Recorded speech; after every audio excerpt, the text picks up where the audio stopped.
On March 27, 1977, one of the most catastrophic aviation disasters in history unfolded on the small picturesque island of Tenerife in the Canary Islands.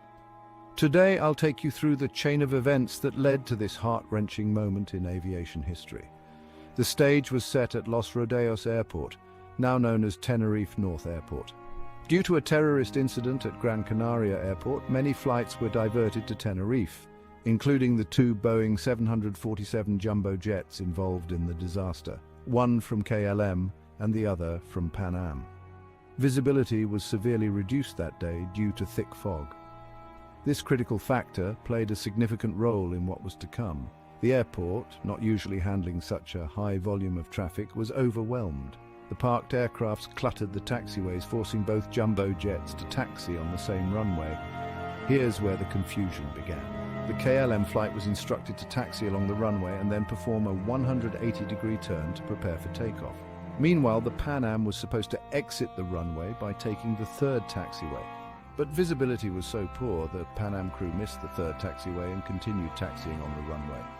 The critical moment came when the KLM captain, possibly due to miscommunication and misunderstanding the control tower's instructions, initiated takeoff while the Pan Am was still on the runway. Within seconds, it became clear a disaster was imminent. The KLM pilot attempted to lift off early to avoid the Pan Am, but it was too late. The lower fuselage of the KLM jet struck the upper fuselage of the Pan Am plane. Fire immediately engulfed both aircraft. Tragically, 583 lives were lost in what remains the deadliest accident in aviation history. In the aftermath, this catastrophic event led to several important changes in aviation safety protocols, including more stringent regulations on communication and the implementation of the standard aviation phraseology that we know today. Understanding these events is crucial not only to remember those we lost, but also to ensure that such a disaster never happens again.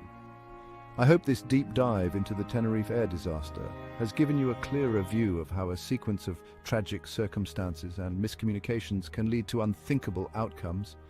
Thank you for joining me on this somber journey through aviation history. Remember, the lessons learned from the past help us pave a safer future in the skies. Stay safe and stay curious.